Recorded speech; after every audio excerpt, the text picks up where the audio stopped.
اس کو امام حاکم نے روایت کیا المستدرک میں حدیث نمبر 4715. آقا نے فرمایا یہ جو ستارے ہیں کیا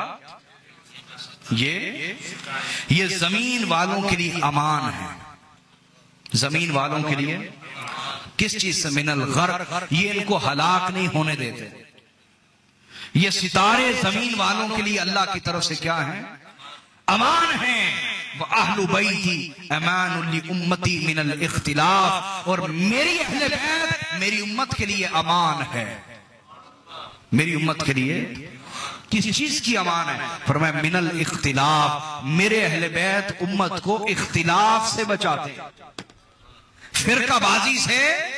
جو اہل بیت سے جڑ جاتا ہے وہ اللہ کی رسی سے جڑ جاتا ہے، وہ فرقہ رہتا نہیں، وہ اللہ کی رسی سے جڑ گیا. اور جو اللہ کی رسی سے جدا ہو گیا وہ فرقہ بن گیا. وہ کیا بن گیا؟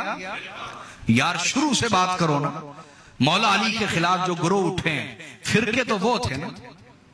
فرقوں کی ابتدا کہاں سے ہوئی؟ کہ انہوں نے علی کو چھوڑ دیا. مولا علی کو فرقے بن گئے، ناصبی بن گئے، خارجی بن گئے، بعد میں رافضی بن گئے. لیکن آپ دیکھیے کہ جس نے اہل بیت کو چھوڑا وہ فرقہ ہو گیا. وہ کیا ہو گیا؟ تو آقا نے فرمایا میرے اہل بیت امت کو اختلاف سے بچاتے ہیں. جو ان سے جڑ جاتا ہے اختلاف سے بچ جاتا ہے. فرمایا فَإِذَا خَالَفَتْهَا قَبِيلَةٌ مِّنَ الْعَرَبِ اخْتَلَفُوا. آقا نے فرمایا جب بھی کوئی عرب کا قبیلہ میرے اہل بیت سے اختلاف کرے گا اختلافو تو وہ امت میں پھوٹ ڈالے گا، امت میں، اور اختلاف کا شکار ہو جائے گا، پھوٹ کا شکار ہو جائے گا. فَصَارُوا حِزْبَ ابلیس. یہاں تک کہ وہ شیطان کا گروہ بن جائے گا. کس کا گروہ بن جائے گا؟ تو شیطان کا گروہ کیسے بنے گا؟ آقا نے فرمایا جب کوئی میرے اہل بیت سے مخالفت کرے گا. جب کوئی میرے اہل بیت سے بولیے. آقا علیہ السلام نے کیا ارشاد فرمایا؟ حضرت ابو ذر غفاری بیان کرتے ہیں. کون؟ اللہ کی رسی کو مضبوطی سے تھامو. اور وہ قرآن اور اہل بیت ہیں. میں تفسیر دے رہا ہوں حدیث کے ساتھ. آقا نے فرمایا مثل اہل بیتی کمثل سفینۃ نوح. یہ حدیث آپ نے یہاں تک سنی. آقا نے فرمایا میرے اہل بیت کی مثال کشتی نوح کی مانند ہے. کشتی من رکب فیہا نجا ومن تخلف عنہا غرق.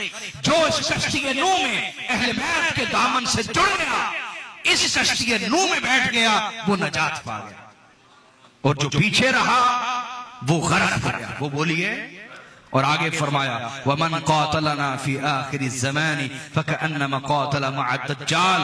فرمایا جان لو جو آخری زمانے میں ہم اہل بیت سے قتال کرے گا، جنگ کرے گا، تو اللہ کے نزدیک یوں ہی ہے جیسے وہ دجال کے ساتھ مل کے میرے بیٹے محمد المہدی کے خلاف جنگ کر رہا ہے. حضور نے ساری حقیقت کھول کے رکھ دی. لیکن کاش ہم ماننے والے بھی ہو جائیں.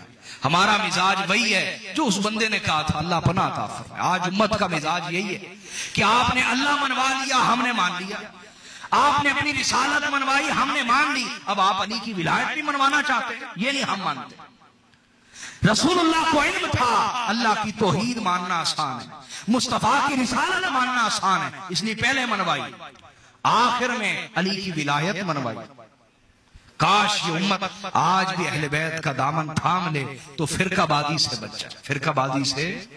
حاضرین، حضرت عبداللہ ابن عباس نے فرمایا تھا، اس میں بات کو ختم کروں گا، کہ اللہ تعالیٰ نے بنی اسرائیل پہ ذلت نازل کی، انہوں نے اپنے انبیاء کو قتل کیا. اور اللہ اس امت پہ ذلت نازل کرے گا جب تک یہ مولا علی کی مخالفت کرتے رہے. آؤ چاہے ہم پاکستان کی سطح پہ یا پوری دنیا کی سطح پہ دوبارہ عزت چاہتے ہیں تو اسی اللہ کی رسی کو دوبارہ تھام لیں اور فرقے بازی نہ کریں تو اللہ ہمارے لیے مدد کے دروازے کھول دے گا انشاءاللہ.